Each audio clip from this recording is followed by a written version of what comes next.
Please remain standing for the invocation to be offered tonight by Father Kevin Kirsten of the Society of Jesus, chaplain of the law school. Gentlemen, please remove your academic hats.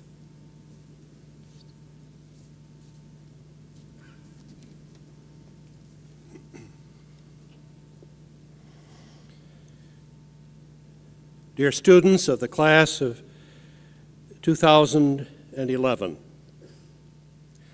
and parents, family members, spouses, close circles of friends gathered here, and my dear colleagues on the faculty and staff and the administration of Creighton's Law School, let's take just a moment in silent reflection to gather our thoughts and become attentive to the Spirit of God in a spirit of gratitude for what we receive today in witnessing the sending of these young men and women off into their new profession.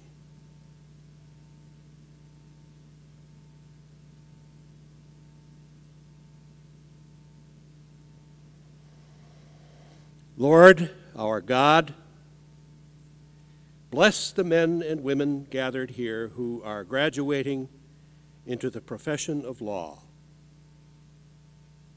We ask you to mission them with grace into the world.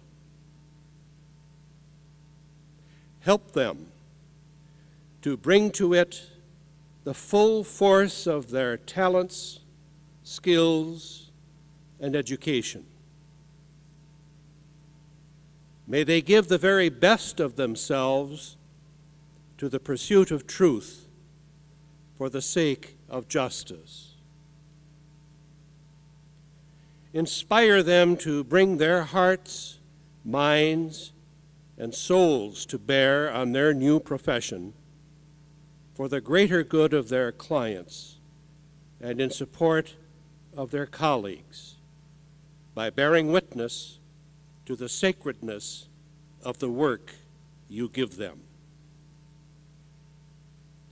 As they serve those whom you entrust to them as best they can, give these young men and women the grace of selflessness and magnanimity. Increase daily their desire and ability to discern and then act upon what is right and just.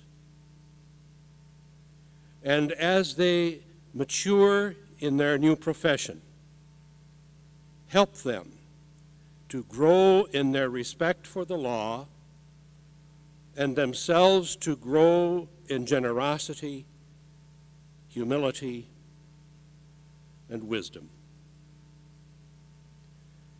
We pray in the name of Jesus Christ and in the spirit of all of the religious traditions represented in this room. Amen.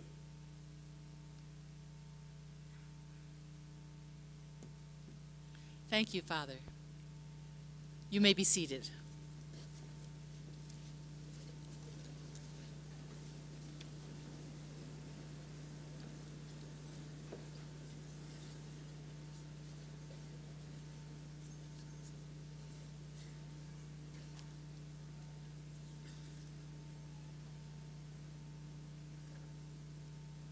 My name is Mary Ann Culhane.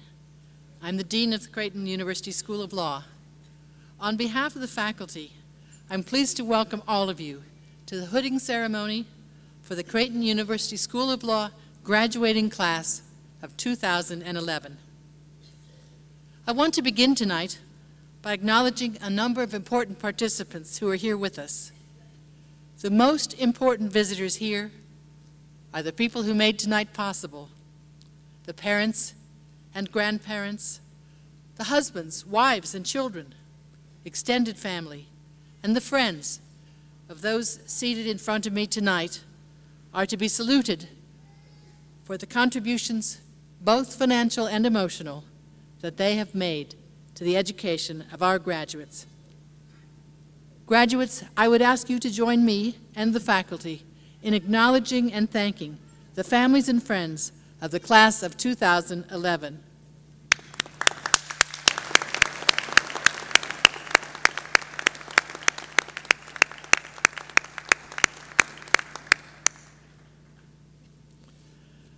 Now I want to introduce to you the people who are seated here with me on stage. It gives me great pleasure to introduce to the parents, families, and friends a group of caring and extremely able educators, men and women, who take seriously their teaching and their charge to educate the lawyers of tomorrow. Would the faculty and administration of the Creighton University School of Law please stand and be recognized.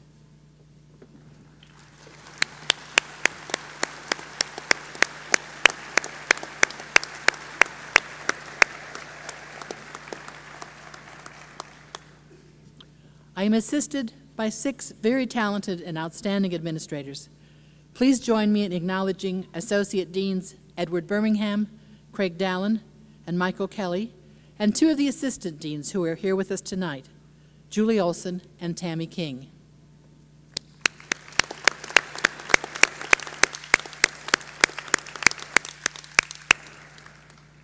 I also want to give special recognition to Hattie Rupert and many of our staff for their work in organizing tonight's hooding ceremony. Thank you from all of us.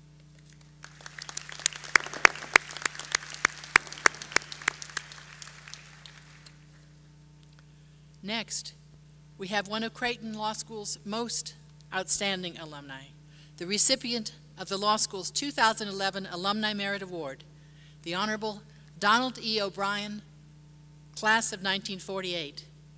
With him in the audience are his daughter Teresa O'Brien Blair, also an alum of the law school, her husband Matthew Blair, granddaughter Bridget Blair, grandson and his wife Ryan and Vanessa Blair, his brother and his wife Tom and Mary O'Brien and their daughters, and his assistant Jamie Goldhofer. Also visiting with us tonight is another of our alums, the Honorable Joseph Battalion, Chief Judge for the U.S. District Court of Nebraska. The Honorable Robert Pratt, Federal District Judge for the state of Iowa, who nominated Judge O'Brien for this award, was unable to be with us tonight, but he sends his wishes and congratulations to Judge O'Brien. Judge O'Brien, would you please join me at the podium?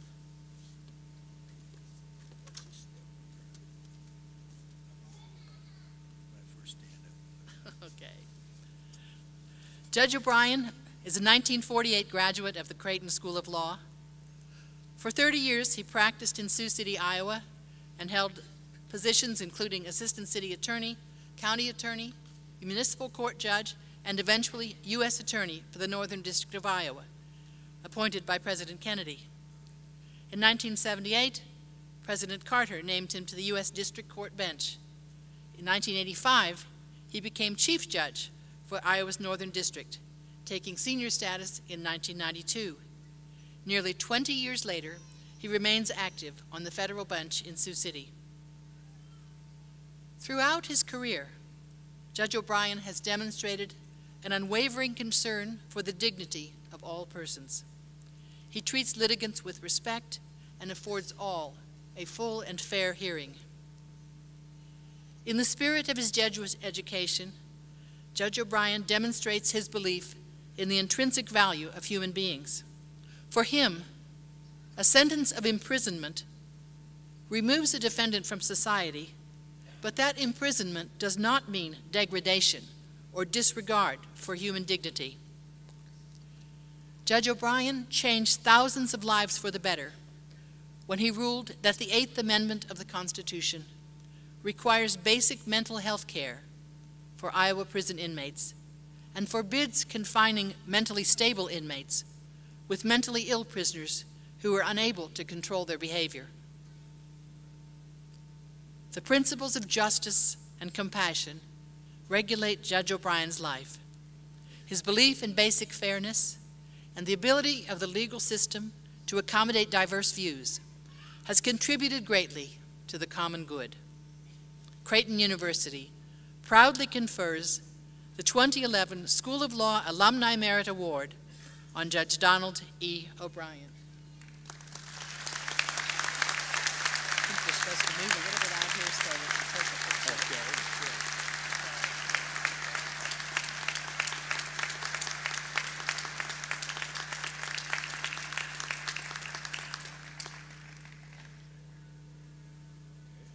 If you want to say a few remarks.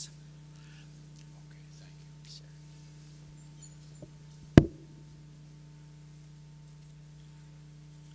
Thank you very much.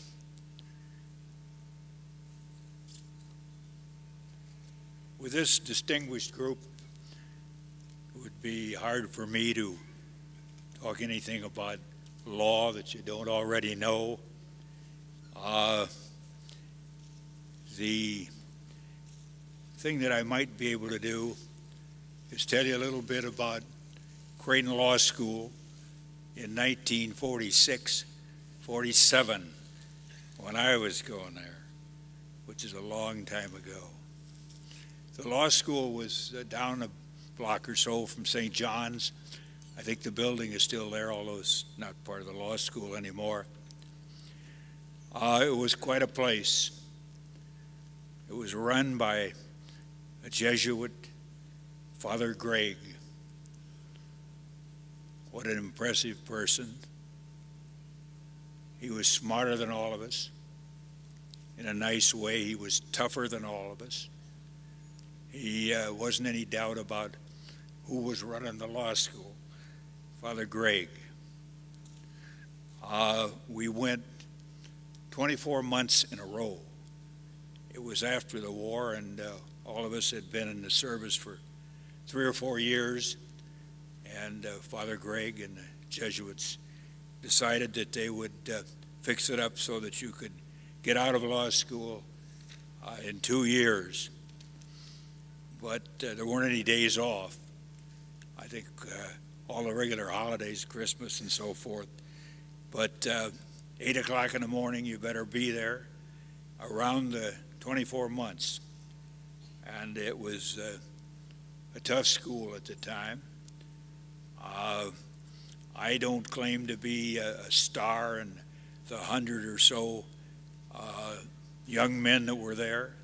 There were also 3 very smart young ladies in that class.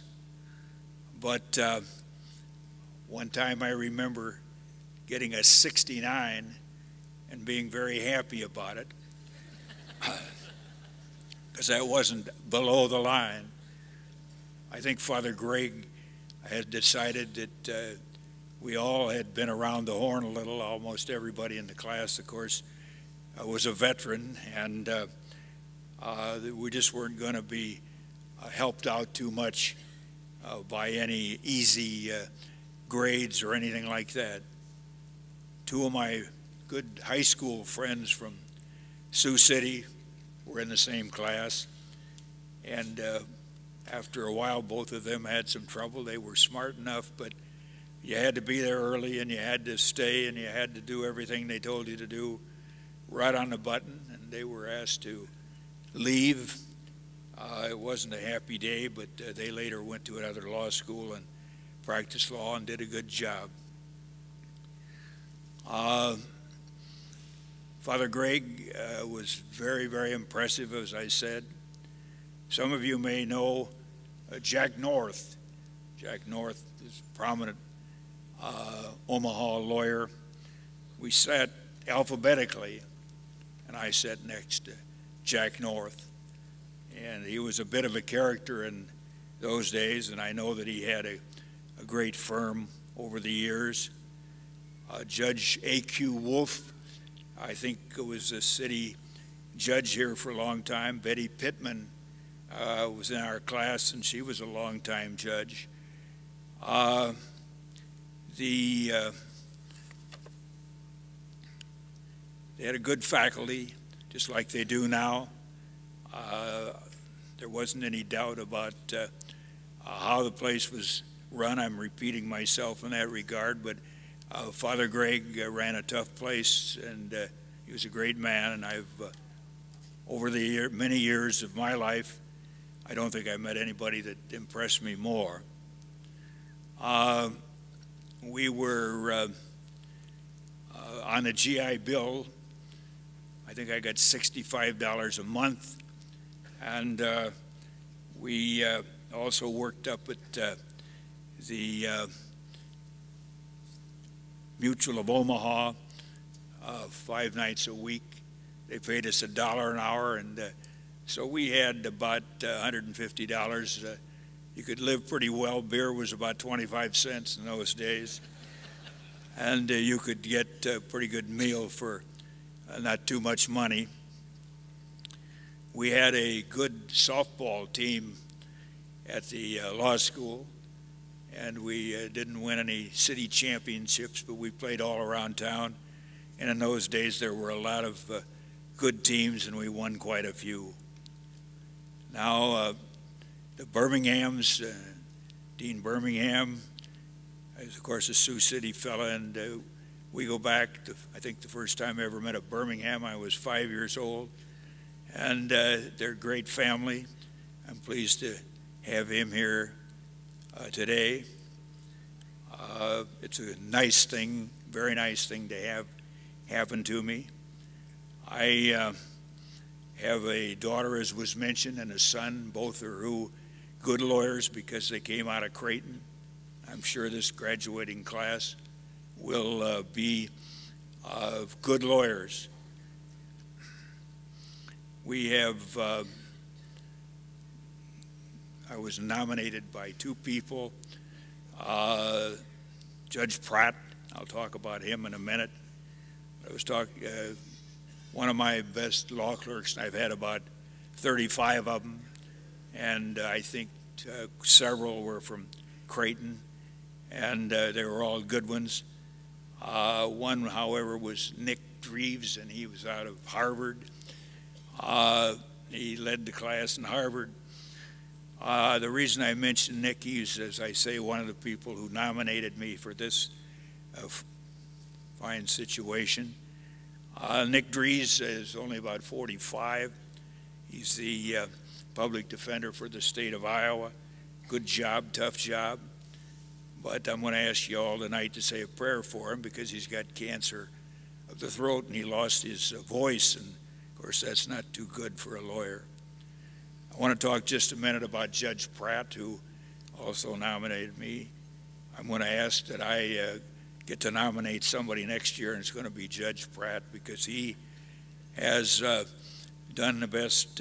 You've all maybe heard about the Booker case, which said that the guidelines were not mandatory, but the 8th Circuit Court of Appeals told the district court judges you can't cut down more than 50%. If it's a 20-year sentence, you can't go any lower than 10.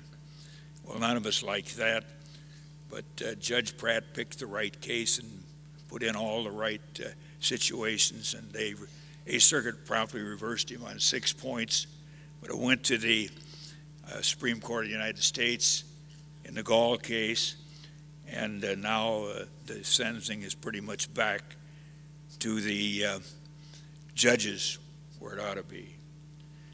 I feel a little bit like I did the day that I was sworn in as a United States attorney. I'd been interviewed by Bob Kennedy, and President Kennedy had nominated me, so that I knew I must have said some of the right things in front of Bob Kennedy. So I got all dressed up and I went down to be sworn in, and it was in August, and the cherry trees and things like that were blooming, and there wasn't a cherry tree within a mile of the federal building where I was going to be sworn in, and there wasn't another bird that I saw within a mile of where I was going to be sworn in.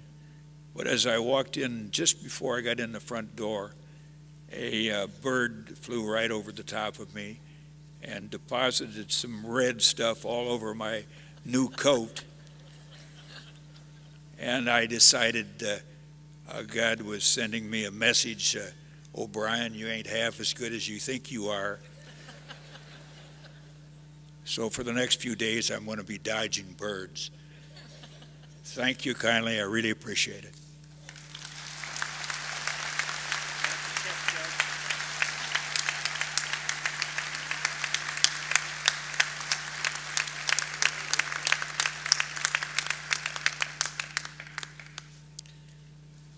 Thank you, Judge. It's my great honor to serve as the 10th Dean of Creighton Law School, but an even greater honor and pleasure to have worked here for many more years as part of this fine faculty, meeting so many wonderful students. Long enough that now, when I come to these events, I see some former students sitting out in front for a second time, this time not as graduates, but instead as proud parents of new graduates. All of us here at the law school are proud of the class of 2011. They're bright, of course, but they're also thoughtful and creative problem solvers. In their 3 short years here, just a few of the things they've accomplished: planned and started a second law review, Creighton Journal of International and Comparative Law. This was completely a student idea from start to finish. They've won many awards, including a national championship in trial and appellate argument competitions around the nation. They've volunteered thousands of hours of service to a wide variety of nonprofit and governmental entities.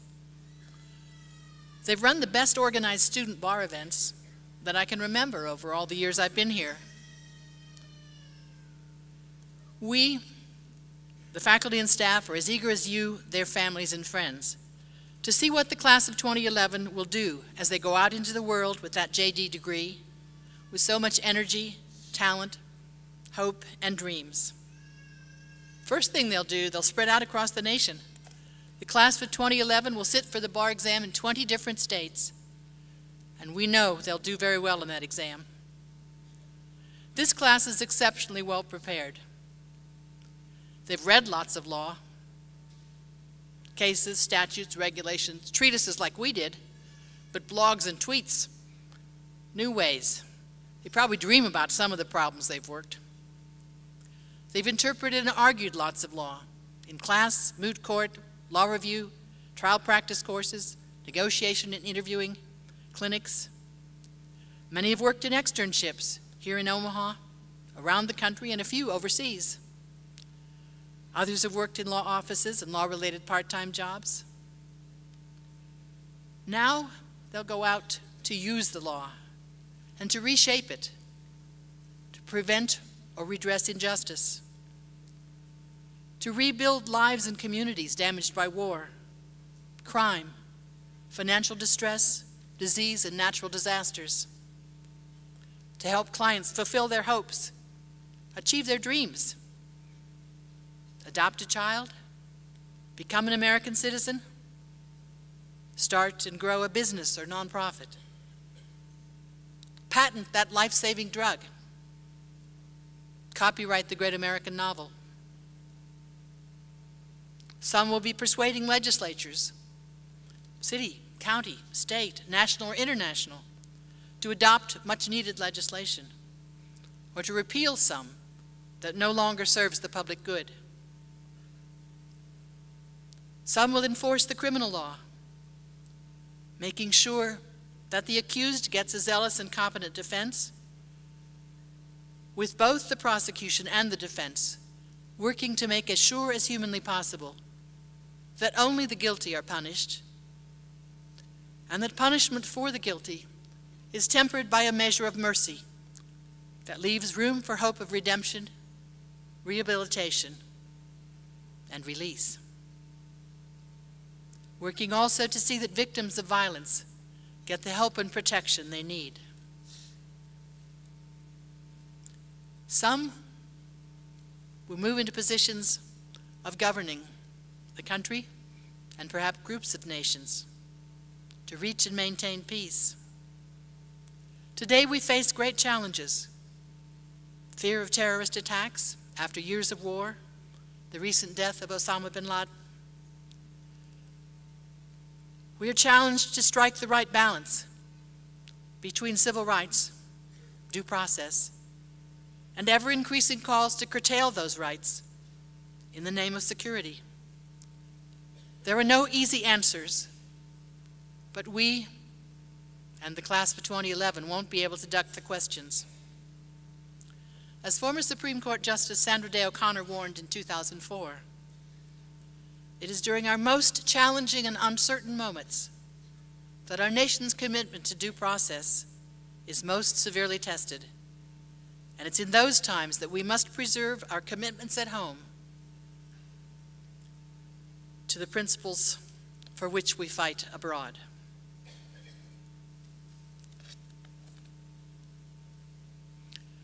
Now, graduates, you're going to be studying for the bar, maybe moving to a faraway state, and sooner or later, starting that first real full-time job. You'll have to work very hard, probably harder than you expect.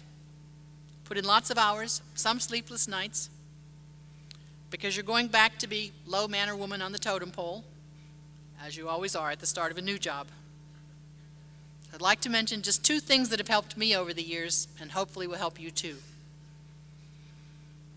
Most of you haven't been called to the dean's office, but if you had been, there's one sign that I have, a framed message, 1 sentence long that I never forget. It's ancient advice from the Chinese sage Confucius. It says, "Our greatest glory is not in never failing, but in getting up every time we do." You will fail at some efforts, sometimes, but all that proves is you can't do that task that way, at that time, in that place. Not that you are a failure in general. So catch your breath, get back up, and find a new way to go forward. The second piece of advice, and the last one, a story I heard a long time ago, and I don't know who first told it. But a law professor on the last day of class tells her about to graduate students to watch closely. She has something to show them about time management. I didn't bring the real props, but she puts a large empty jar up on the podium. And next, inside the wide mouth of the jar, she puts 5 or 6 fairly large rocks. Rocks too large to fit side by side, so they're kind of stacked loosely from the bottom to the top. Then she pours in a box of smaller pebbles, gives the jar a shake so those pebbles settle down around the big rocks. Then she takes a bag of sand, pours that into the jar's mouth, shakes the jar again, the sand filters down into the spaces between the large and small rocks. Then she stops and asks, "Is it full yet?" The class, or at least the few that were paying attention, nod their heads. "Not so fast," she says. Picks up a large pitcher of water and pours that into the jar. Despite all the rocks, pebble, and sand already in there, there's room for all the water as well. "Okay," she says, "what does this teach you about time management?" Several eager students smile confidently and raise their hands. She calls on one. Sam says, "It shows that no matter how busy you think you are, you really can always fit more in if you try." "No," she said, "that's not what I meant to show you. Anyone else?" No one else raised a hand. "What I meant to show you," she said, "is that you have to put the big rocks in first. If you don't put the big rocks in first, other smaller stuff will take up all the room. You have to decide what's really important to you in the long run. Your family, your faith, integrity, your career, maybe music, volunteer work for some important cause, regular exercise, writing. You have to decide what the big rocks of your life will be and find a way to put them first into the jar of your life. All the hours, days, weeks, and years that you have coming. That's not easy, especially when you start a new job and have multiple bosses assigning work. You won't always get your big rocks in the order you want, but you have to keep trying. Reassess every year or so to get that mix ever closer. Okay, that's the next to last of those messages from Mom that I send every once in a while. There'll be just one more before the bar exam this summer. So best of luck to you all, and keep in touch. Your friends here on the faculty will be watching you over the years with hope and confidence and pride. Thank you.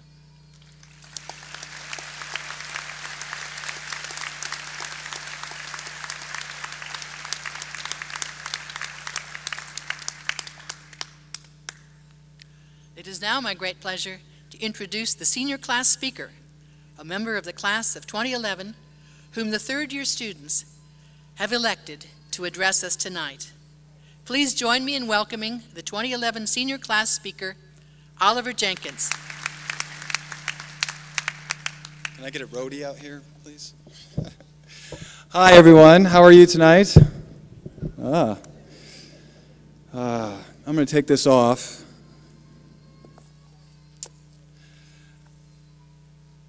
Oh no, that's the wrong one. I just want to start off by saying thank you to my fellow classmates of 2011 for this great honor, great privilege, and great burden in giving this speech. It is a wonderful honor. I'd also like to thank all the professors up here for giving us a wonderful education and teaching us well and giving us the tools that we need to go out in the world and fail. You guys did a great job out there. I'd also like to thank all the parents on behalf of the students. Thank you for putting up with us for 3 years of law school. I know we were cranky, tired, didn't call, didn't write, but we will be moving back home, so you'll be seeing plenty of us. And lastly, I'd like to thank my own family, particularly my aunt and uncle, who without their support this would not be possible. I'd like to thank my father and mother-in-law for their wonderful words of wisdom. I'd like to thank my mother for her prayers, my stepmother for her constant cheerleading, and lastly but not least, my wife, who put up with a lot, and Ian, my little 6-year-old son, who is going to be a doctor someday. Way to go. I spent some time reflecting, not much, but some, on this speech. And I started thinking about what reasons would I have to become a lawyer? Why did I want to become a lawyer? And the first thing I thought of right after that was Shakespeare's very famous line from a forgotten play, "Kill all the lawyers." And it got me to think, why, after 400 years after that inkwell dried, is that reputation still around? Part of it is that we have big egos. I'm one of them. That's how I got so tall. Part of it is we don't communicate well sometimes, I don't think. Part of it is we don't listen well enough. And over the years, thanks to the great teaching of the professors up here, I've come to realize that this is not about us anymore. It's about our clients and those who ask us for their help. It is about guiding people through difficulty and prosperity. It's about listening to our clients' wants and desires and trying to fulfill the outcome which they wish to have as closely as possible. Our clients will be many people, mothers and wives, fathers and husbands, juveniles and junkies, corporate executives and serial criminals, doctors and patients. And many of these will be several of what I had mentioned. And it is these people that today, from this day forward, we will serve. Because the truth is, the law is not written for lawyers. It is written for the citizen. It is written so that they may have their day in court and that they may have their representation and that we are their voice. And it is about the citizen that we serve. I look forward to going out into this world and helping people. And maybe I'll do some of the great things that Dean Culhane talked about, copywriting the great American novel. Maybe I'll convince a legislator to write a new law. But the best thing that I can do, and the thing that'll satisfy me the most, is when I have a client who is happy and who has felt like he's been listened, he's been heard. The professors up here have given us the sword and the shield to go out there and be warriors for our clients. And we have it all up here. And now, as we graduate and exit into the world, it's time to get the education that begins in here in the heart. And really listen to our hearts, and listen to our clients, and listen to the world around us. I'm excited, guys. I really am. It's difficult right now. We all know that. But when isn't it difficult, really? Each year brings its challenges, but I'm ready, and so are you. Thanks to Creighton University and the wonderful professors up here. Let's give them a hand, okay?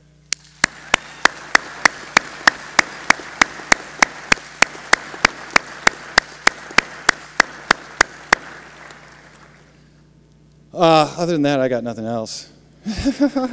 So thank you very much again for the honor and the privilege to speak up here, and we'll see you in the hooding line. Thank you.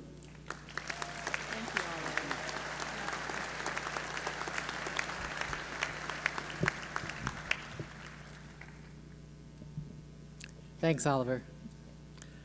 It's the tradition at the law school each year that the third-year students elect the recipient of the Outstanding Faculty Member Award. Danielle, would you please come forward to the podium?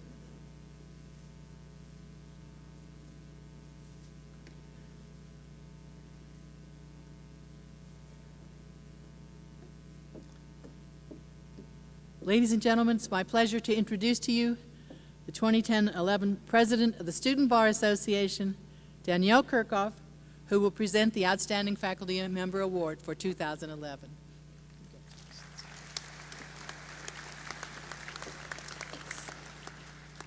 Good evening. Our family and our friends have really been with us the last 3 years while we have been absent and spent long nights at school. But there are a bunch of people up here who have also helped us through this trying time, who have pushed us further than we thought that we could be pushed, and who have been not only our mentors, but our friends.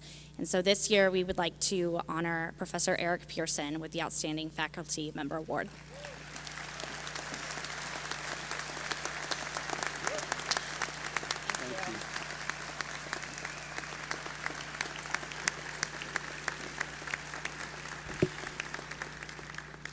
Thank you very much. I much appreciate this. I think we have a extremely strong teaching faculty here, and to be selected from among that group is an honor, and I appreciate it. And it's especially an honor because it comes from the class of 2011, for whom I have an abiding affection and admiration. Congratulations to all of you whom I can barely see out there. You have accomplished a lot. This is your day. Thank you.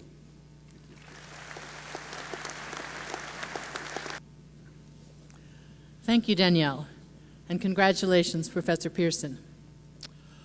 Okay, we're finally ready to present the Juris Doctor Hoods to the class of 2011.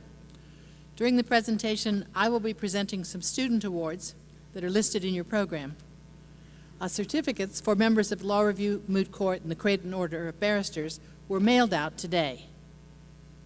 When you get a chance to read your program, someplace where there's light, you can learn a lot more about each of the graduates who receives an award today. It's the tradition at Creighton Law School that the professor selected by the students as the outstanding faculty member reads the names of the graduating students as they receive their Juris Doctor Hoods. Professor Pearson will read that list of students, those who have been nominated by the faculty of the law school for the degree of Juris Doctor and who, as a result of completion of the academic requirements, are accorded the privilege of wearing the appropriate academic hood. Professor Pearson, take it away. Thank you. It is now my pleasure to announce the names of the graduates of the class of 2011 to receive their academic hoods and student awards. I would ask if they would please assemble for that purpose. And would Professors Kelly and Purcell please come to the front of the stage? Thank you.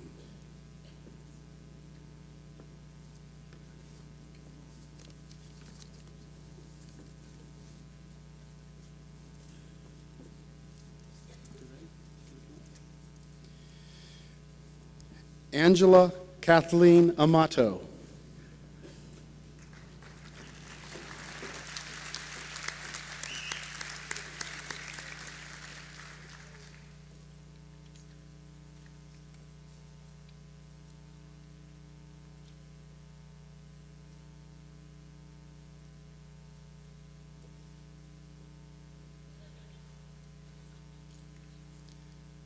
Jeffrey S. Anderson, cum laude.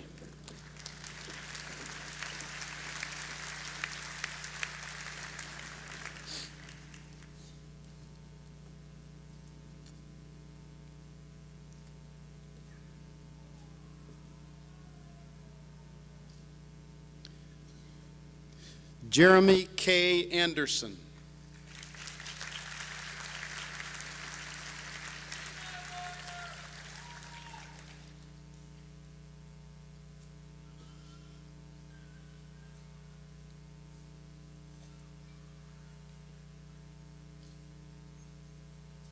Michael Antone Araj.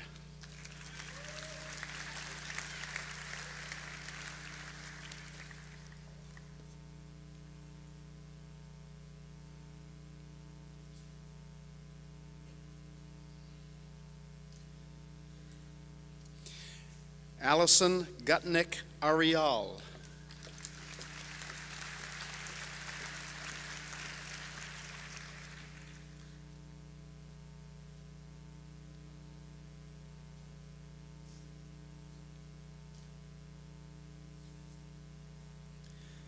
Christopher R. Barondeau.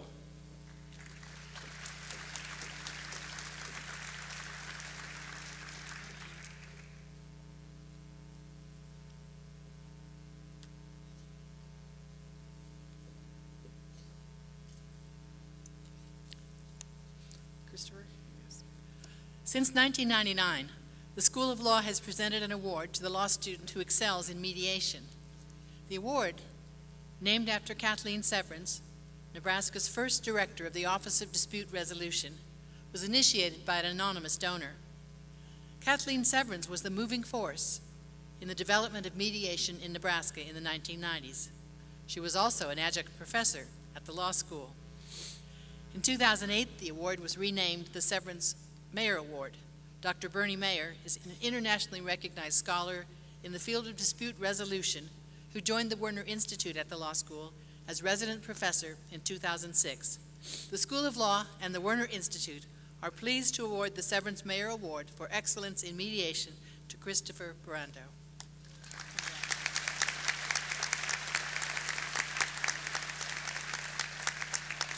Alice Bernadette Bartek.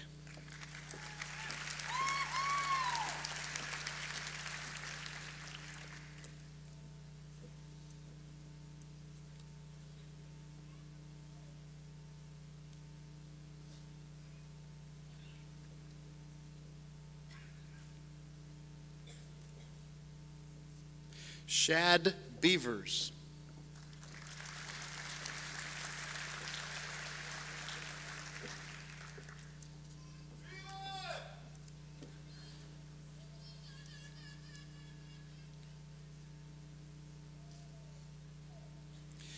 John Taylor Benson.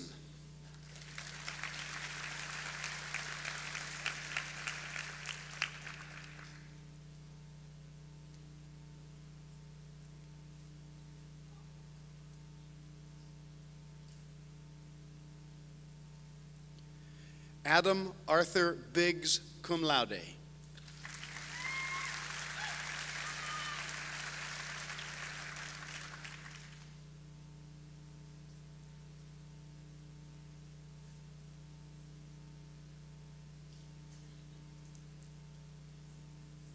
Danielle Elizabeth Bodie, magna cum laude.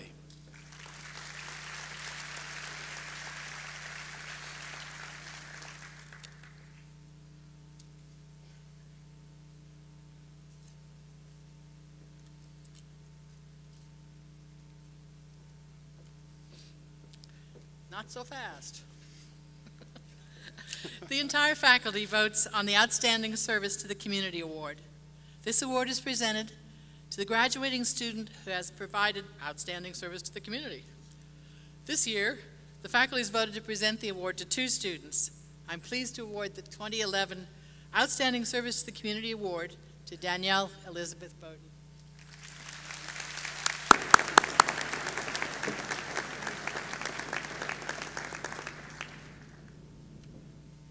Sarah Elizabeth Bogseth.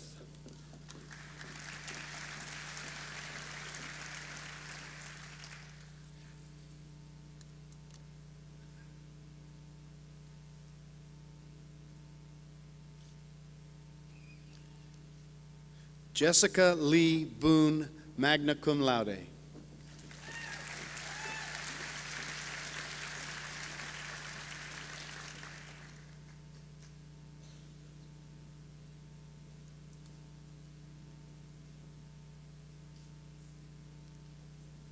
Thank you, Professors Kelly and Purcell. Would Professors Malilly and Neumeister please come forward?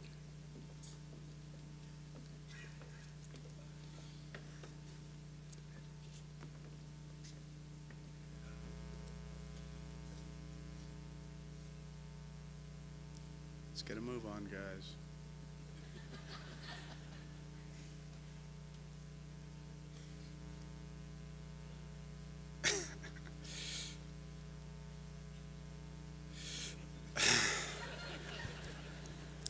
Jessica Erin Bozigian.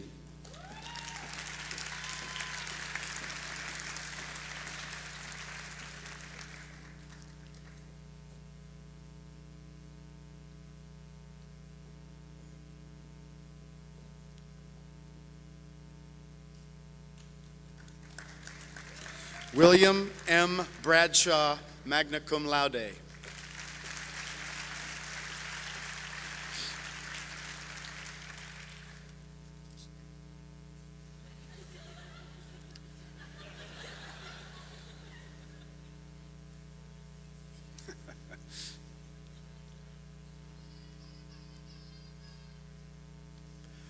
Ryan K. Bratcher.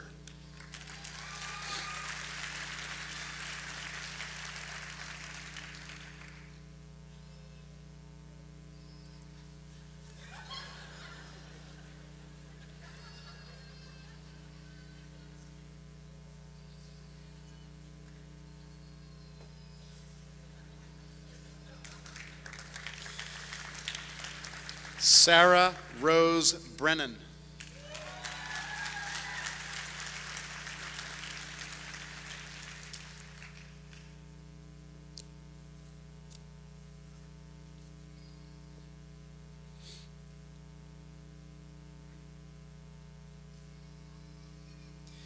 Keith Michael Buzzard.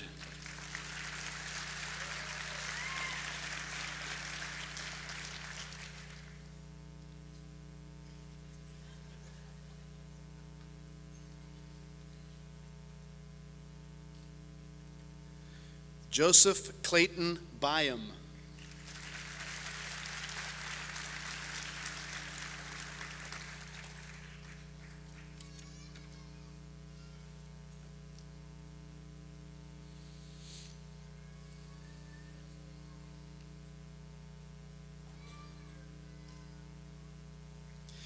Emily Rose Cameron.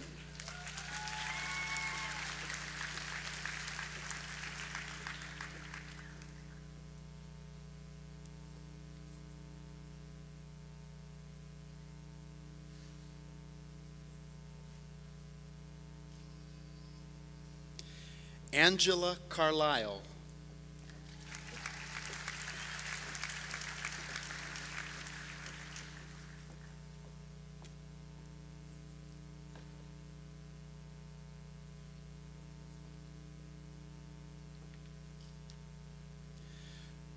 Brian E. Carter, cum laude.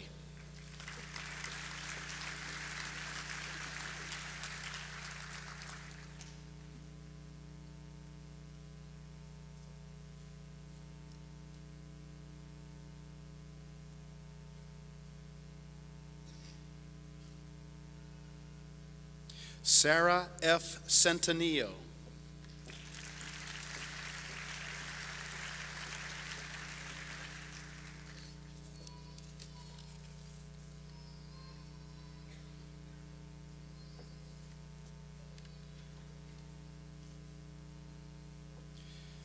Jeremy Christensen.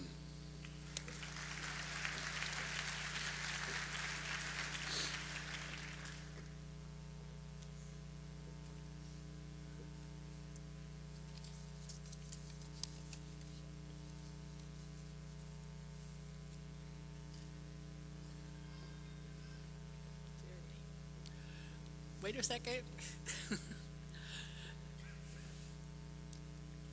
The law school awards the Donald P. Lay Law Review Student Award in recognition of a gift to the law school by the late Don Lay, former Chief Judge of the United States Court of Appeals for the Eighth Circuit.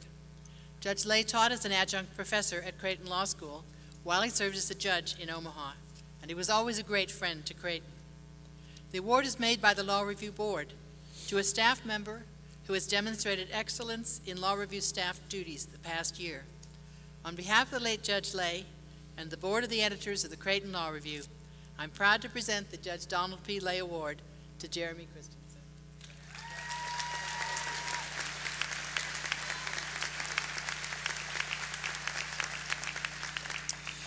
Jacqueline M. Clement, magna cum laude.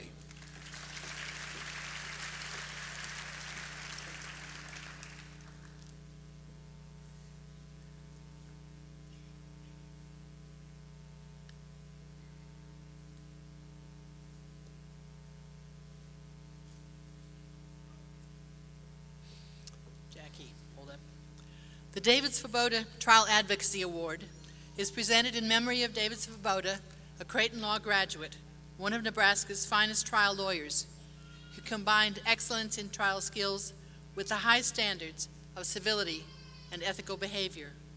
This award is usually presented to one student, and the student selected is one who most reflects Mr. Svoboda's trial advocacy skills and understanding of the professional responsibility of the legal profession. For the first time, 4 students have been selected to receive this award for their outstanding trial skills in a national mock trial competition by winning the national championship. I am pleased to present to the first recipient of the David E. Svoboda Trial Advocacy Award, to Jacqueline Clement. Jacqueline also won Best Advocate in the final round of that competition. Congratulations.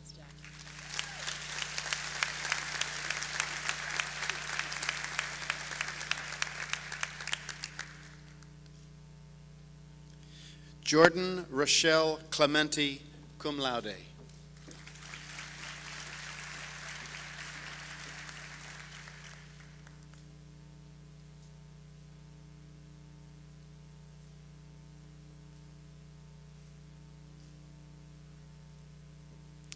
Kayla M. Coleman.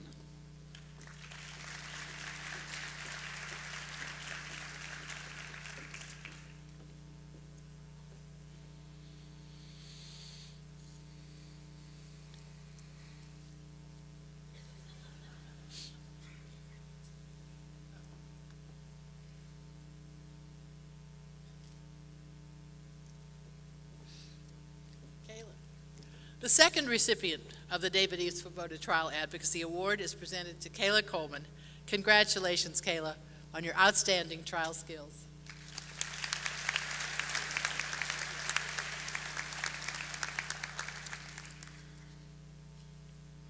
Thank you, Professors Malili and Neumeister. Would Professors Anderson and Knepfler please come to the stage?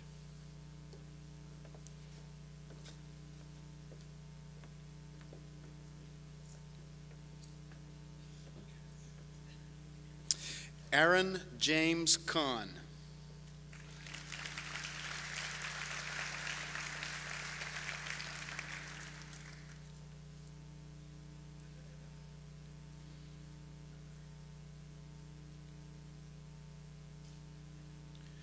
Brandon John Craner, cum laude.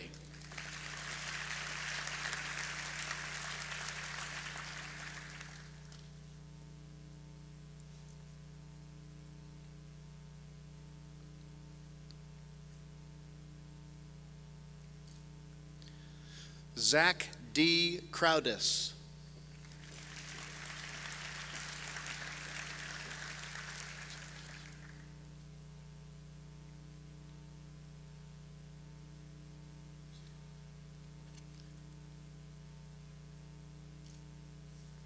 Anna Catherine Davis.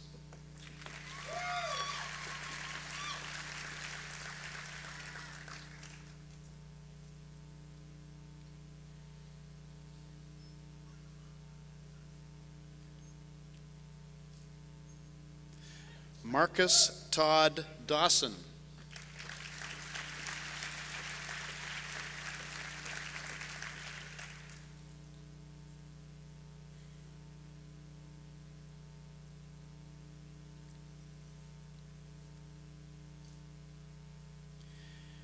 Anthony P. DeLuca II.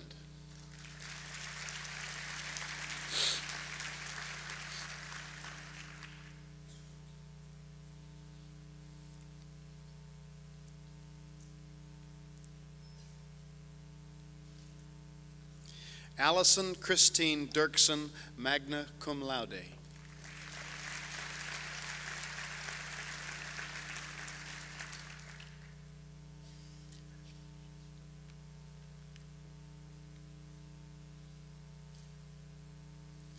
Bobby Doss, magna cum laude.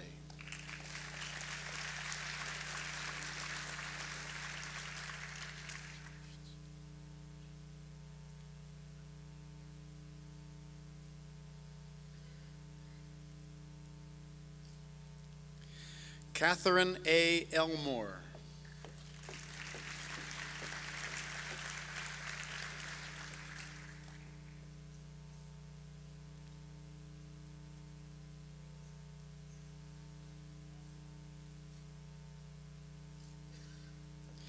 Patrick McCarthy Erker.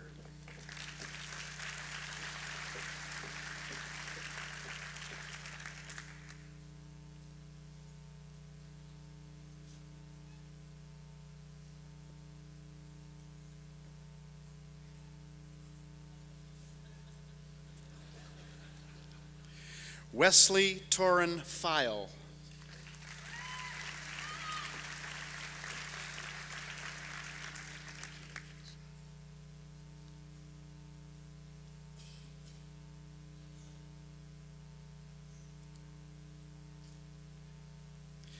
Katie Danielle Figgins, magna cum laude.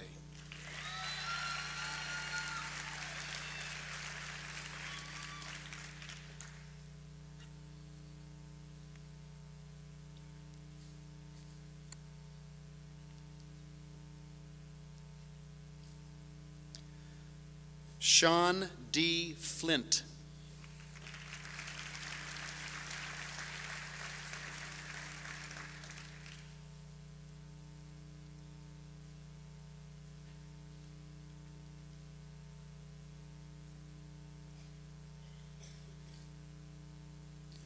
Michael Wilford Forker.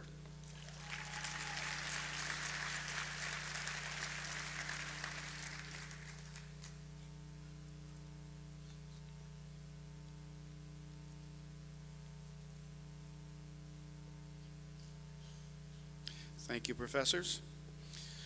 Now it's time for Professors Brooks and Witten.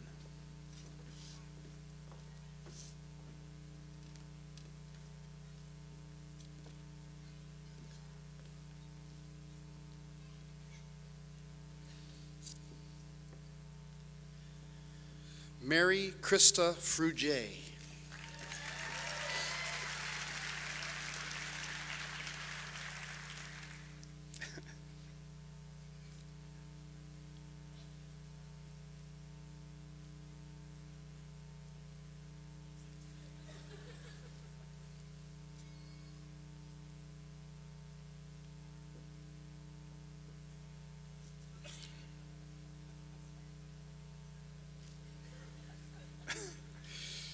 Christopher Jeffrey Gamm.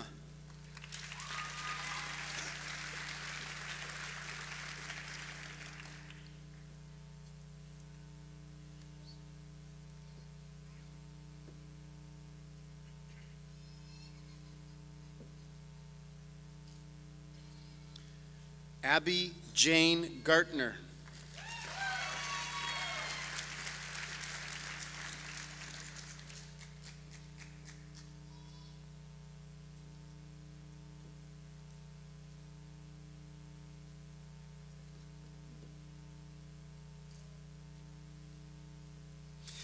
Alexandria Josephine Gelb.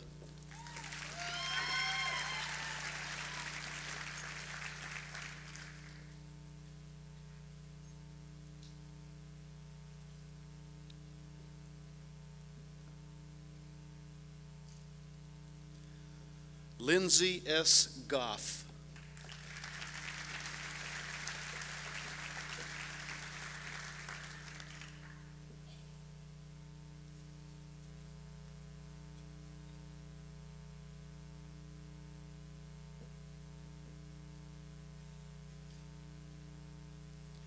Jennifer Green.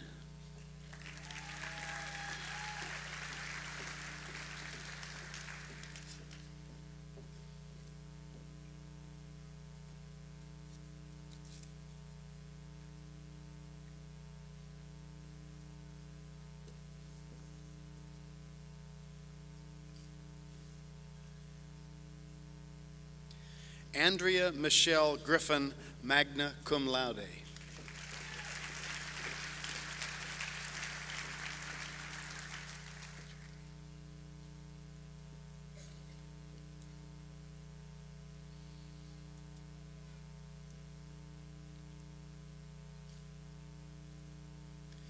Mandy Melissa Grulke.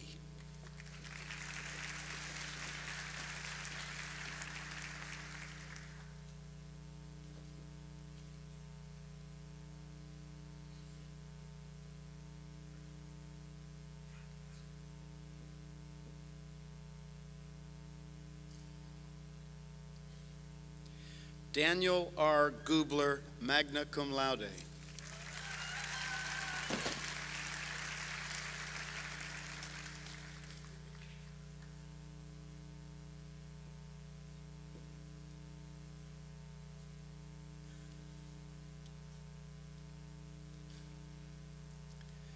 Andrew Jonathan Hammock.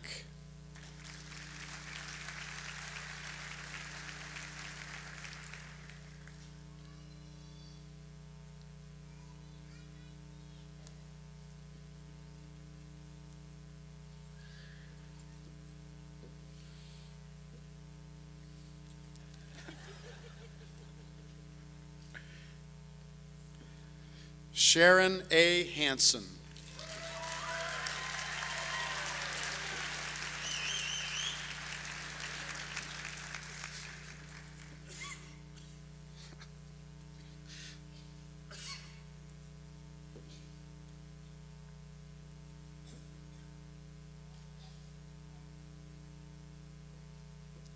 Matthew Christopher Hansen.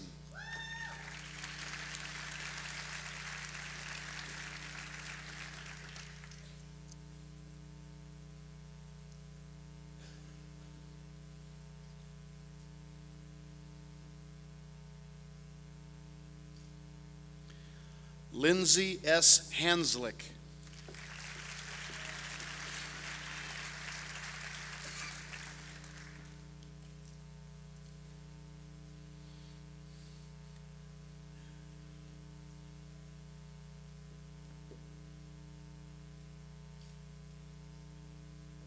Bethany Roseanne Hyrigs.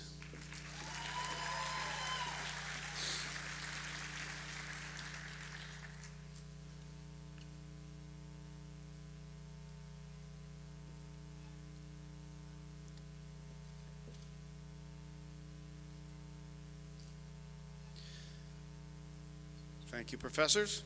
Would Professors Fenner and Mack please come forward?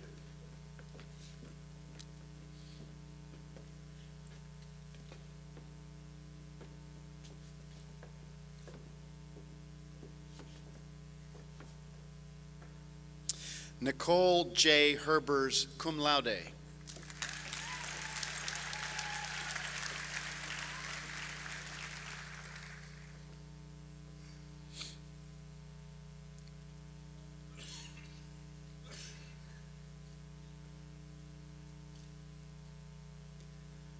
Michael Henry Herlin.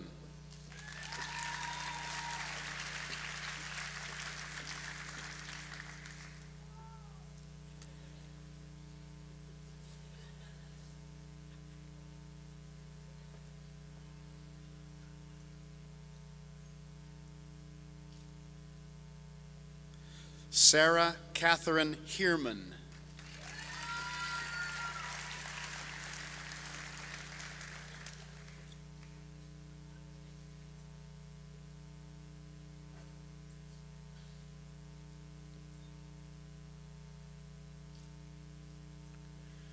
Christy Marie Hoff.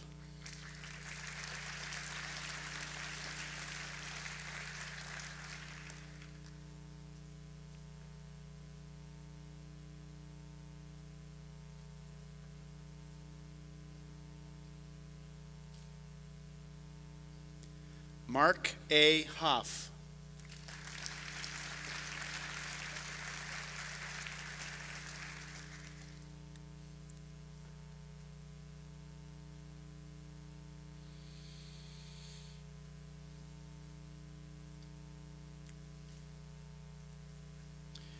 Andrew Michael Hollingshead.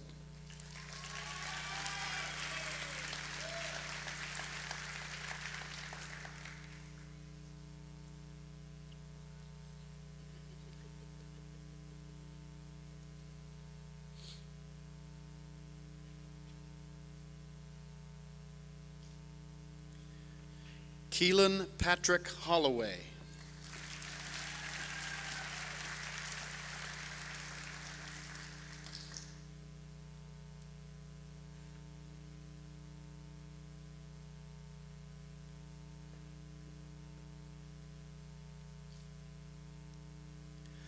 Ruth Ann Hargens Horvatich, magna cum laude.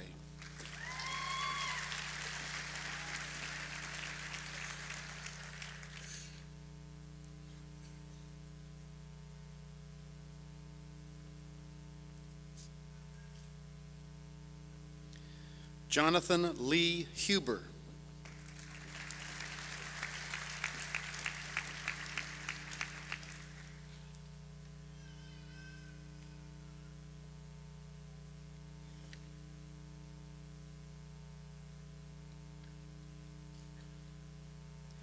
Emeka J. Ibokwe.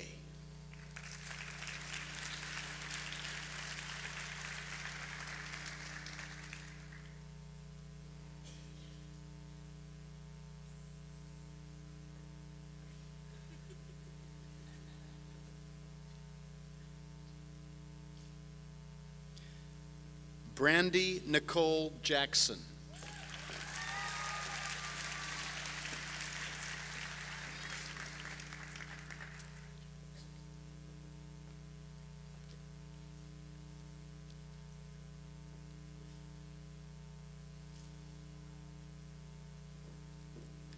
Brandy?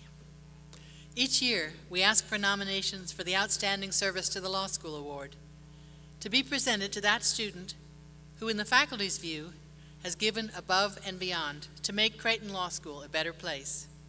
This award is not given every year. Some years we award it to more than one student. This year, the faculty decided to present the award to 2 students. It's my pleasure to award the Outstanding Service to the Law School Award to the first recipient, Brandy Nicole Jackson.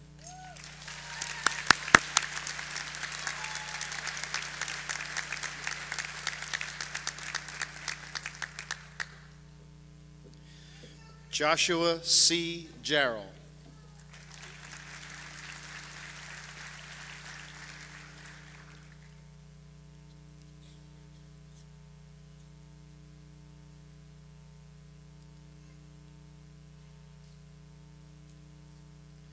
Destiny Janice Lynn Jenkins.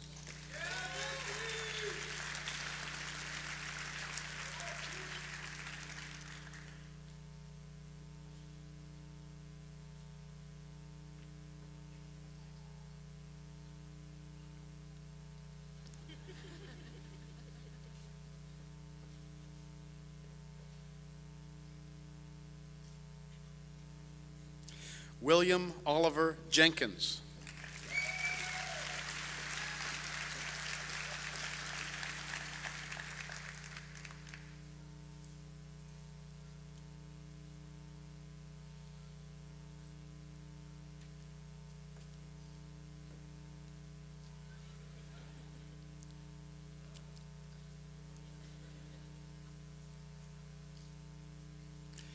Thank you, professors. Would Professors Mahern and Volkmer please come forward?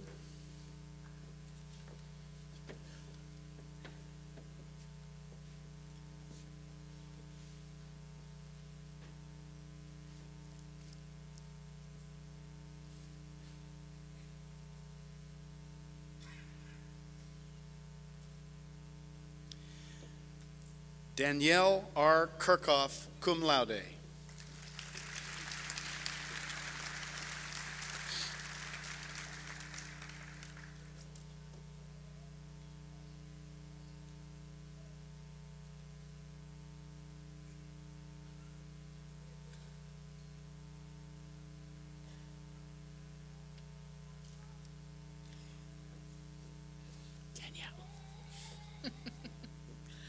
The ALI ABA Scholarship and Leadership Award is presented to a student in the law school class who best represents a combination of scholarship and leadership, the qualities embodied by the ALI ABA parent organizations, the American Law Institute, and the American Bar Association. I am pleased to present this year's ALI ABA Scholarship and Leadership Award to Danielle R. Kirchhoff.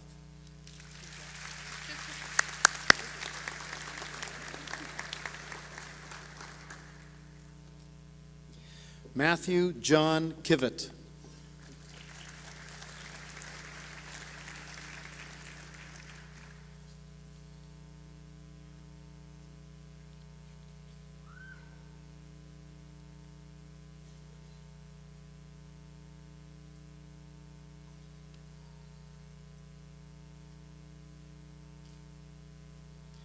Ben C. Knowles.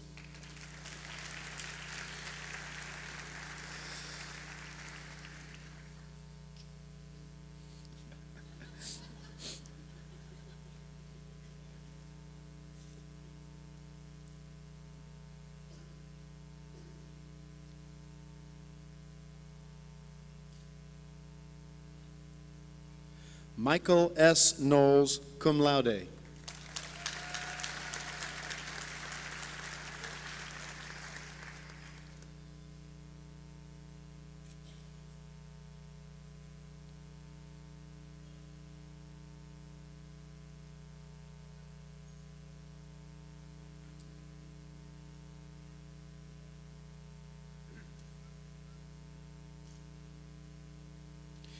Courtney Cantrell Kohler.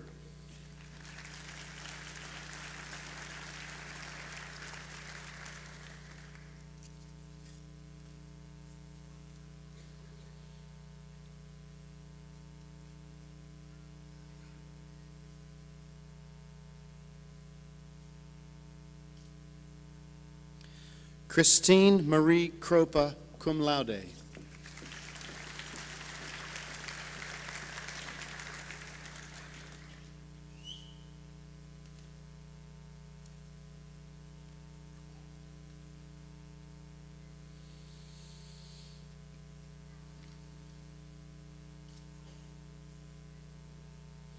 Rebecca Ann Kerlaga.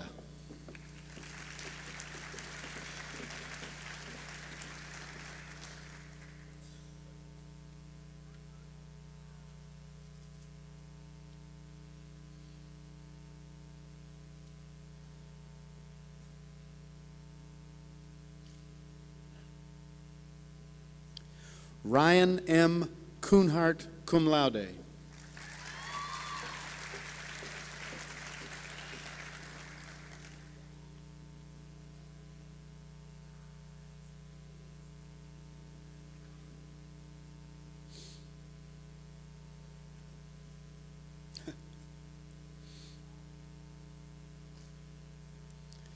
Lee W. J. Langdon.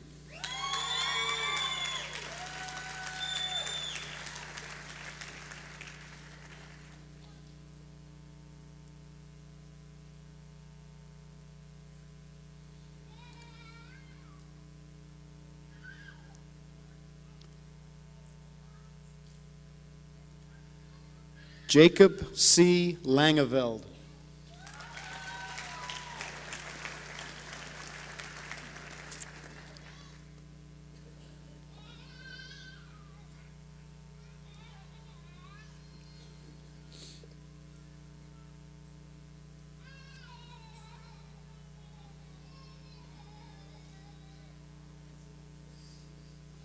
Margaret S. Larkin.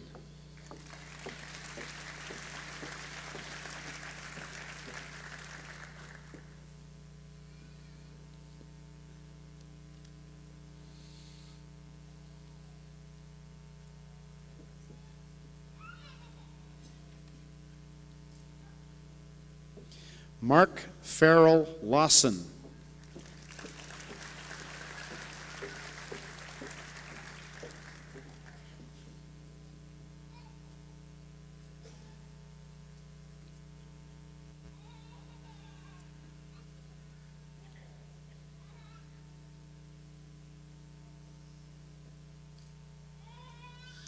Esther H. Lee.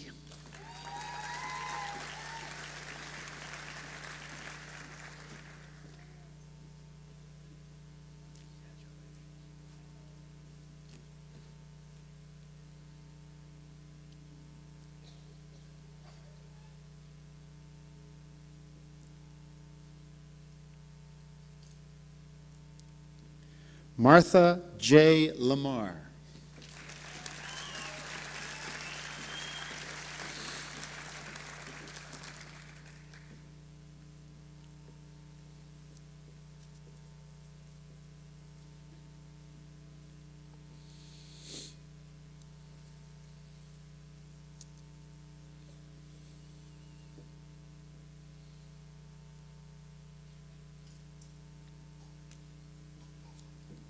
On behalf of the faculty, I'm pleased to present the 2011 Outstanding Service to the Community Award to the second recipient chosen by the faculty, Martha J. Lamar.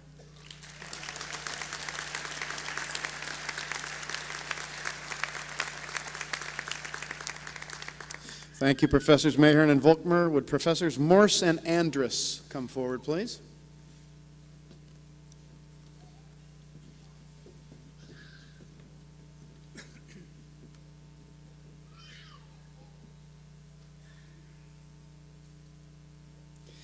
Kaz C. Long.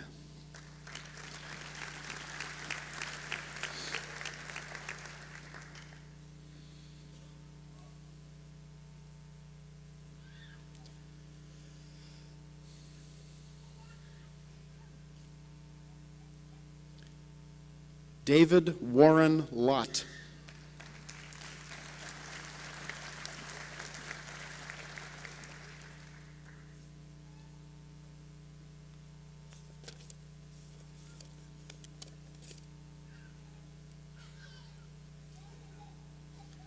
Rachel Adair Lundy.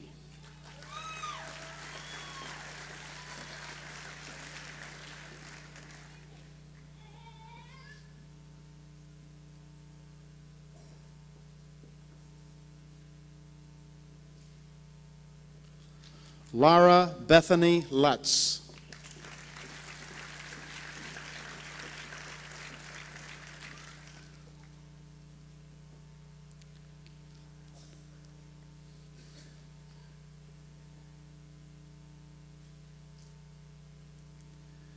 Shaquille Allen Malik.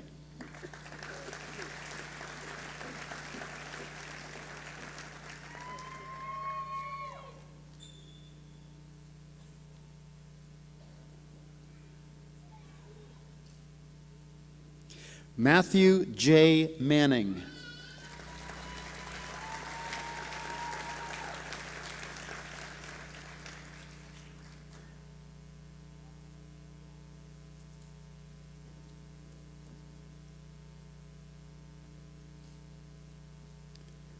Stephen James Marsh.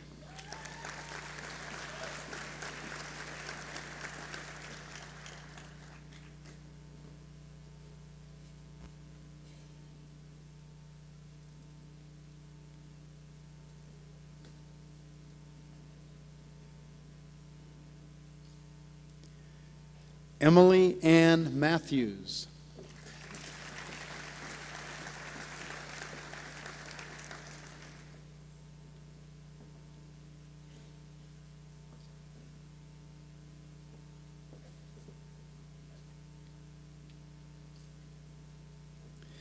Brianne Matlock.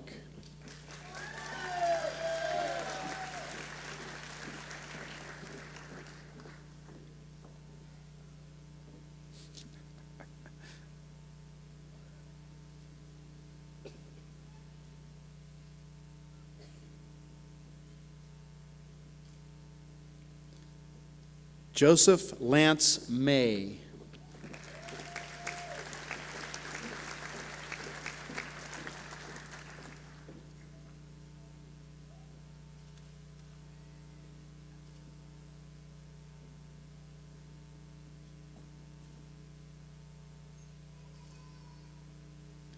Matthew Allen McCaleb, cum laude.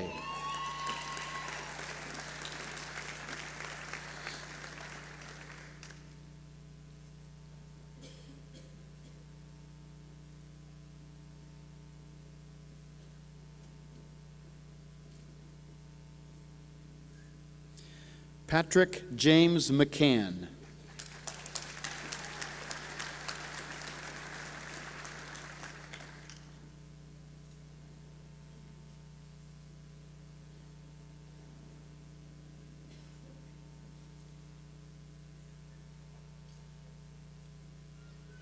Nathan D. McHugh.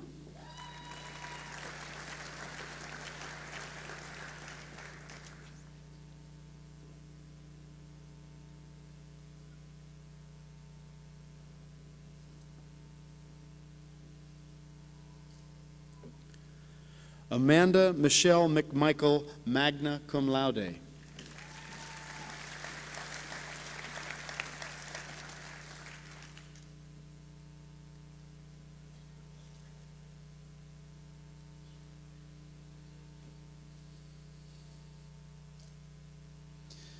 Thank you, professors. Would Dean Dallin and Professor Tepley come forward, please?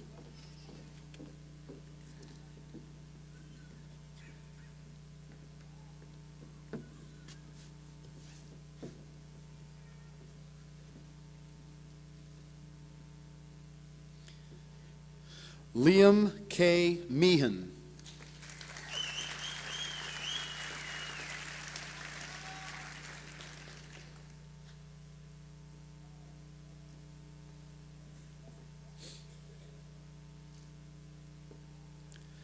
Brandon Mail.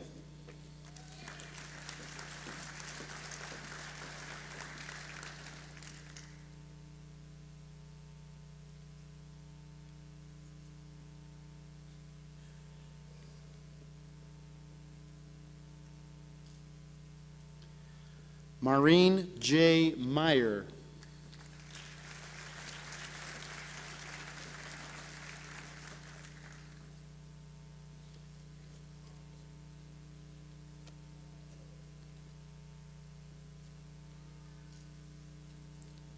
Aaron M. Mitchell.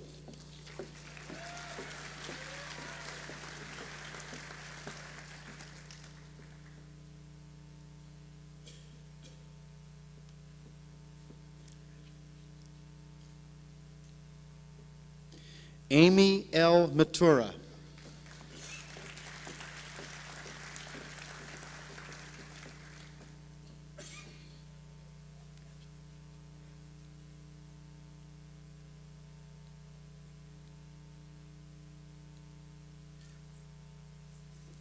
Neil Andrew Molitor.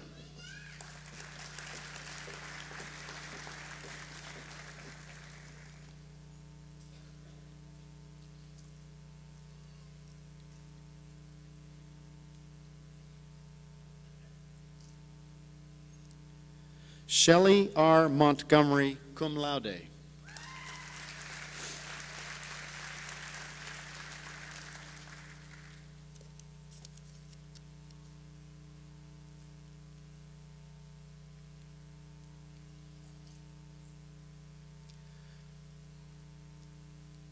Bonnie N. Moore.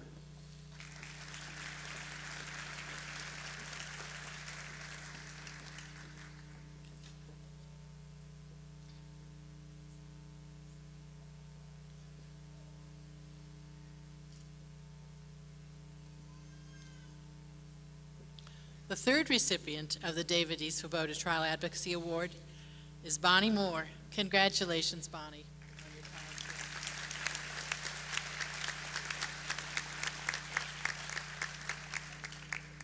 Ryan Joseph Muldoon.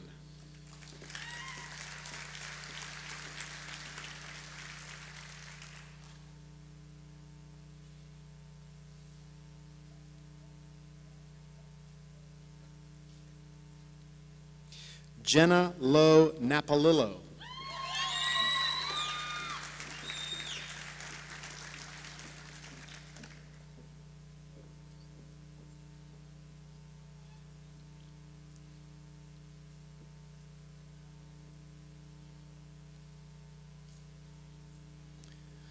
William H. Nebeker.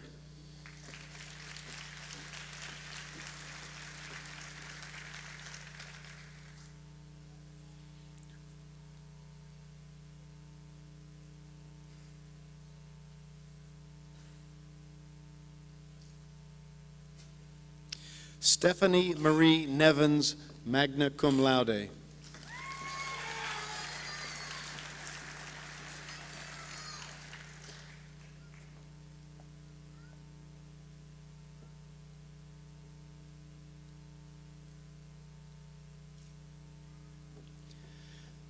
Tu Tien Nguyen.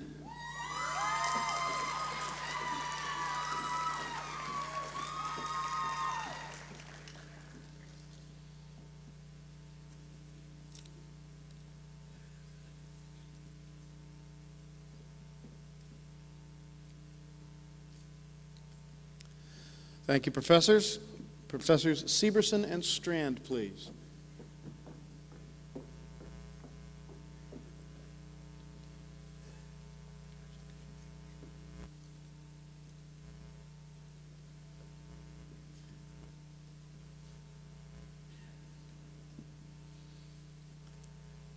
Joshua B. E. Nyberg.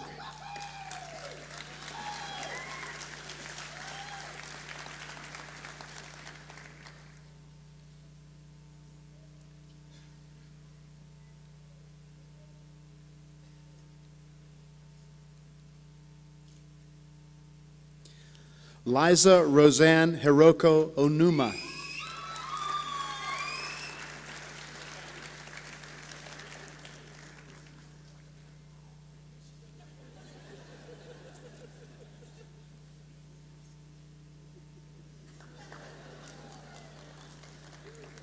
Benjamin D. Patterson, cum laude.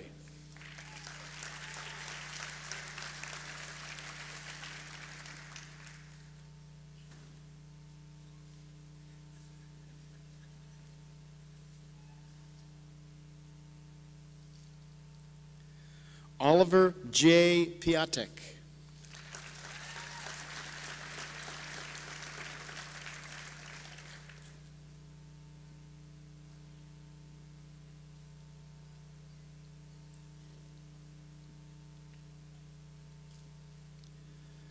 Benjamin John Pick, cum laude.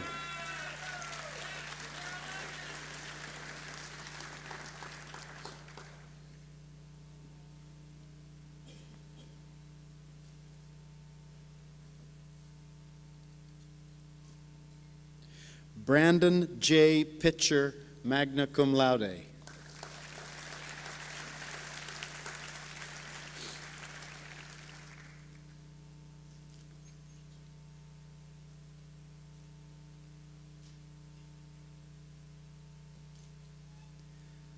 Matthew J. Planelp.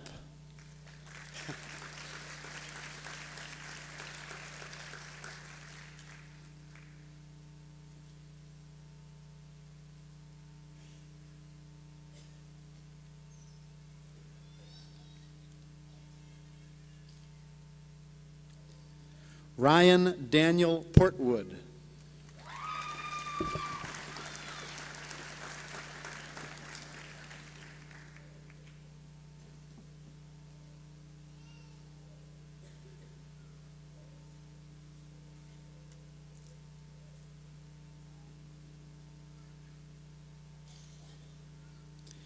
James Allen Potter.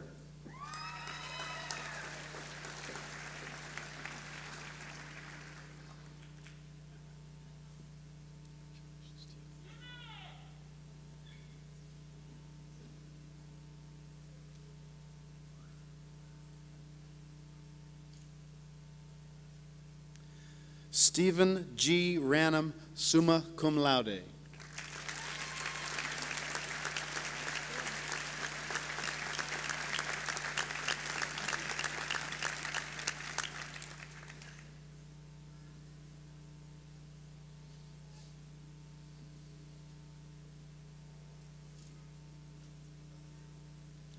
The top academic award bestowed by the faculty is the highest triennial average award, given to that student who has maintained the highest cumulative grade point average for the first 5 semesters of the study of law. This is quite an accomplishment. On behalf of my colleagues on the faculty, I'm pleased to present the 2011 highest triennial average award to Steve Ranum, and we congratulate you on your achievement.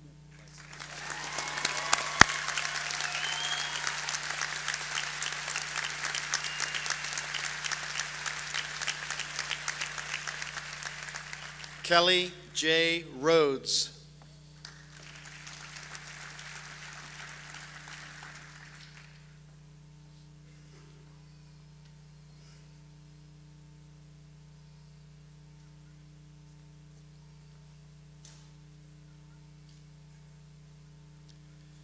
Julie Lee Roberts, magna cum laude.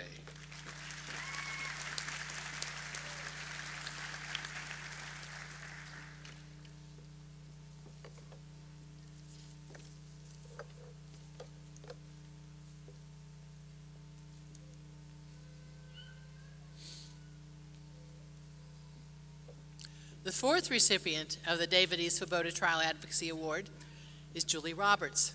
Julie also won Best Advocate in the final round of the competition. Congratulations, Julie, on these outstanding achievements. But you have to stay longer. The Phi Delta Phi Professor and Dean Emeritus Rodney Skolnick Award is presented by the law school on behalf of Phi Delta Phi Legal Fraternity to the graduating student who demonstrates outstanding service to the law school, the students, and the community. In summary, it's presented to the student who is most like Professor Skolnick, whose character reflects a love for humanity which is known to all who have studied with Rod Skolnick. This year, the Phi Delta Phi Professor and Dean Emeritus Rod Skolnick Award is presented to Julie Lee Roberts.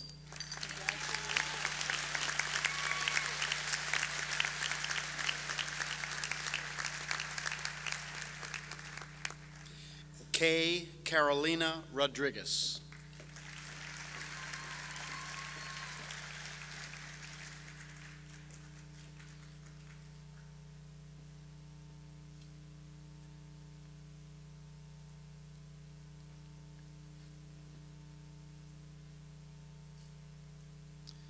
Thank you, professors.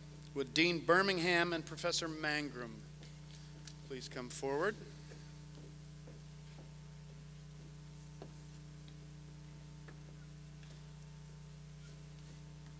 Mark C. Rose, cum laude.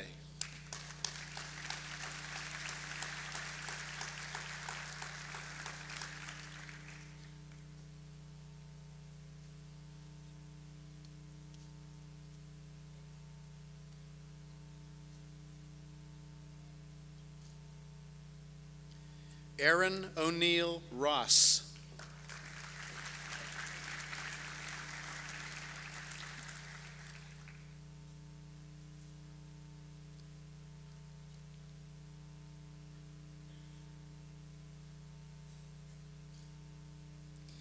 Marco A. Sandoval.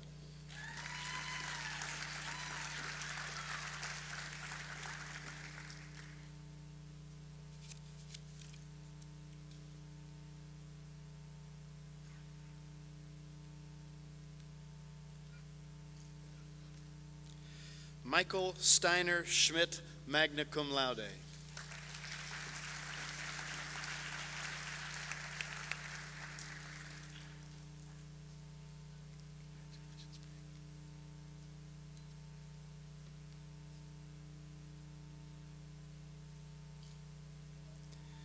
Frank David Scholler.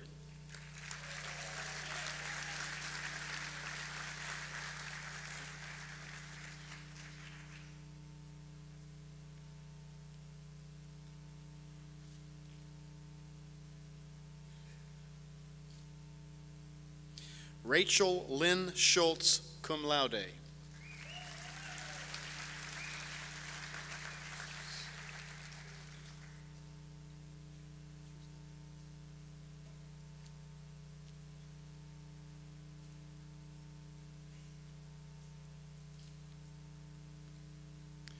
Malusalam Sima. No. We have the wrong name here.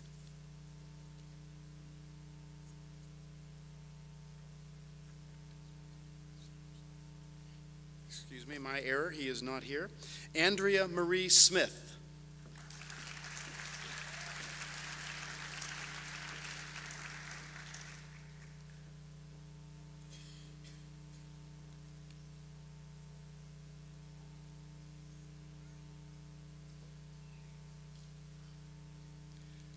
Philip Michael Snow.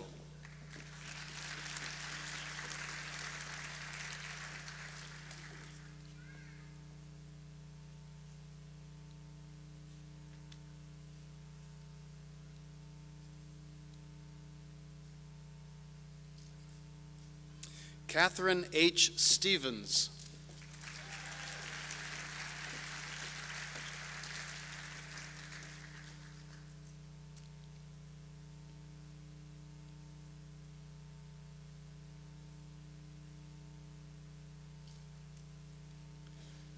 Carol Anderson Svolos, magna cum laude.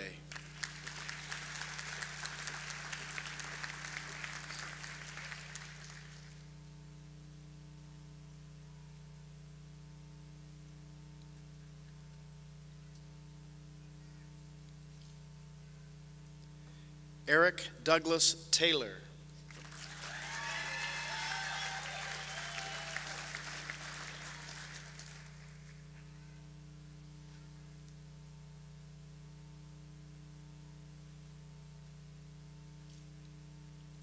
Robert Joseph Taylor.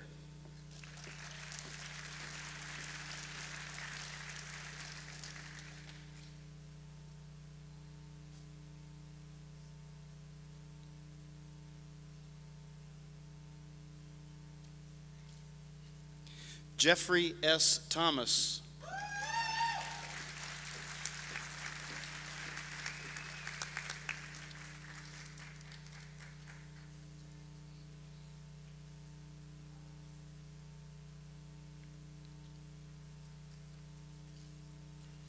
Thank you, professors. Would Professors Watts and Malili come forward, please?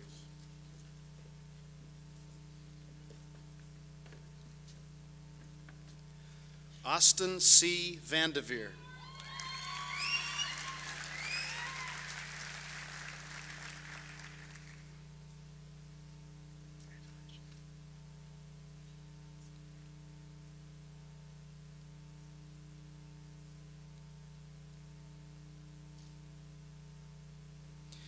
Jason Allen Wires.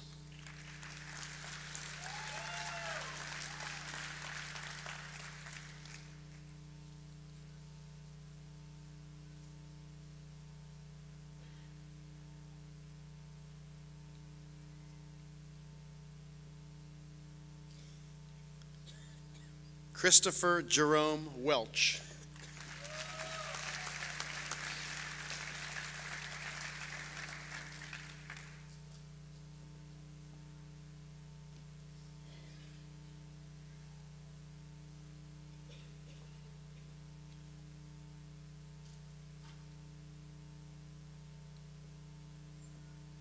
On behalf of the faculty, I'm pleased to present the second Outstanding Service to Law School Award to Christopher Jerome Welsh.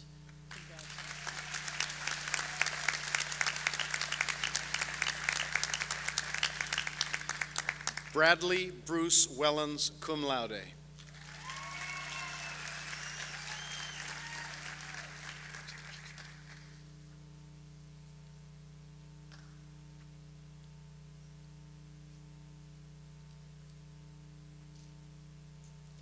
Ryan J. Wiesen.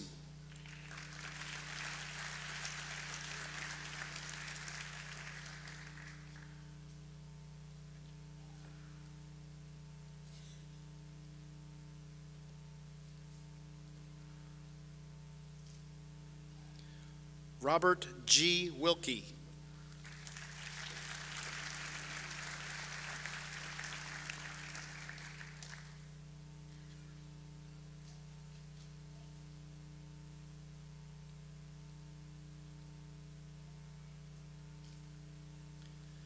Tara J. Wilkie.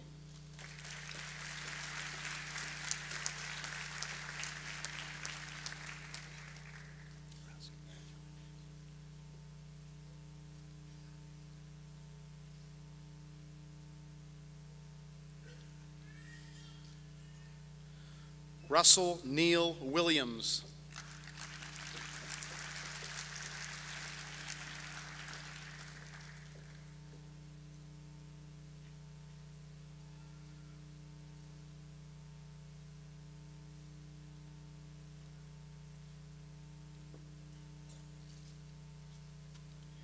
Allison Ann Wunsch.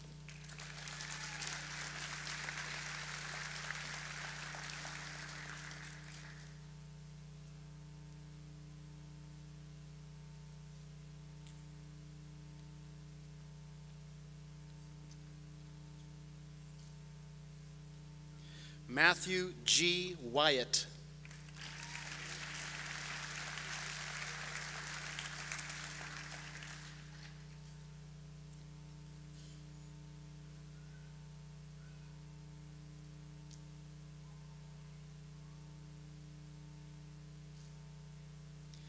Jeffrey J. Yeager, Jr.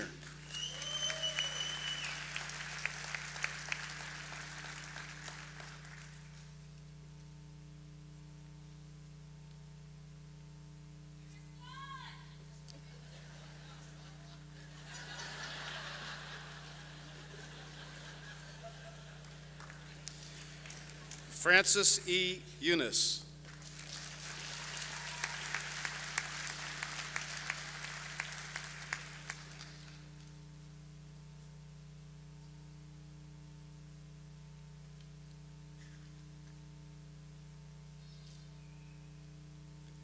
Seth William Yant.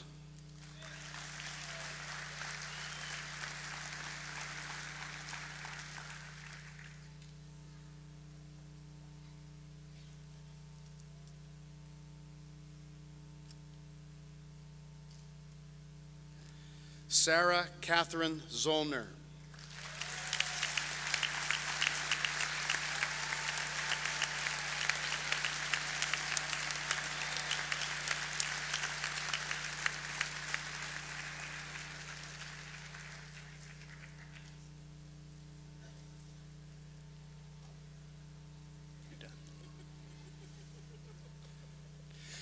Ladies and gentlemen, the Creighton University School of Law class of 2011.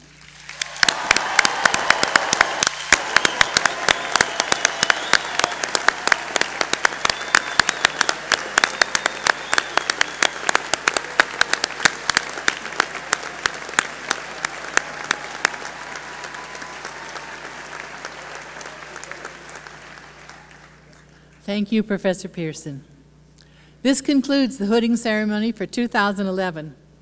We want to thank all of you for being with us today.